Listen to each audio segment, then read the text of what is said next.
కష్టాల్లో కుంభమేళా మోనాలిసా ఇప్పుడు ఏం చేస్తుందంటే కుంభమేళలో రుద్రాక్షలు విక్రయిస్తూ సోషల్ మీడియా ద్వారా విశేష గుర్తింపు పొందిన మోనాలిసా భోస్లే తాజాగా ఒక యూట్యూబ్ ఛానల్ ను ప్రారంభించారు. ఈ ఏడాది మార్చిలో కేరళలోని ఒక ఆలయంలో ఫర్మాన్ ఖాన్ అనే యువకుణ్ణి ఆమె వివాహం చేసుకున్నారు.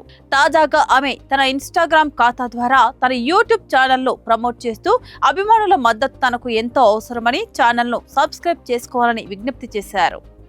యూట్యూబ్ ద్వారా ఆర్థికంగా నిలదొక్కునే ఉద్దేశంతోనే ఆమె ఈ నిర్ణయం తీసుకున్నట్లు తెలుస్తోంది. మోనాలిసా ఐకాన్ అఫీషియల్ పేరిట ఉన్న ఈ ఛానల్లో మ్యూజిక్ వీడియోలు, షూటింగ్ సన్నివేశాలు, బ్లాగ్స్ ఉంటాయని ఆమె పేర్కొన్నారు. ప్రస్తుతం ఈ ఛానల్ కు 425 మందికి పైగా సబ్స్క్రైబర్లు, 21,000కు పైగా వ్యూస్ నమోదయ్యాయి. కాగా వివాహం అనంతరం ఈ జంట తీవ్ర వివాదాల్లో చిక్కుకుంది. లవ్ జిహాద్ ఆరోపణలతో పాటు మోనాలిసా మైనర్ అంటూ ఆరోపణలు వెల్లువెత్తాయి. తాము మేజర్లమేనంటూ మీడియా సమక్షంలో పత్రాలు చూపించినప్పటికీ జాతీయ షెడ్యూల్డ్ తెగల కమిషన్ విచారణలో ఆమె మైనర్ అని తేలింది.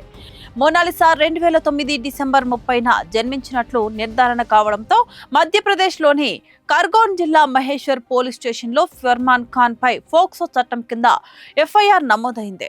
అయితే తన అధికారిక పుట్టిన తేదీ నమోదు తప్పుగా ఉందని, తన అసలు పుట్టిన తేదీ 2008 జనవరి 1 అని పేర్కొంటూ మోనాలిసా ఇండోర్ హైకోర్టును ఆశ్రయించారు.